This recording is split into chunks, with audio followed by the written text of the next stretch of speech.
Hey, to customize touch controls of the Galaxy Buds FE, all you have to do is just to simply open the boot settings on your smartphone, go into the details, and now click on the settings icon of your connected Galaxy Buds FE.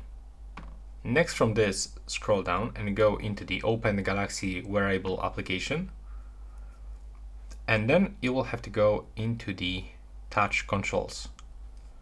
Now from this, we've got actually tap, double tap, triple tap, and also we got the call controls.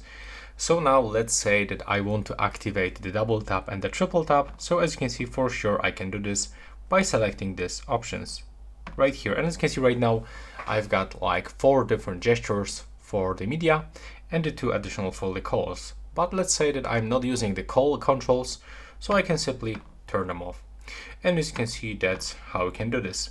Also, when you go into the touch and the hold, you can customize it. So as default on the left and the right one, you've got actually switch noise control.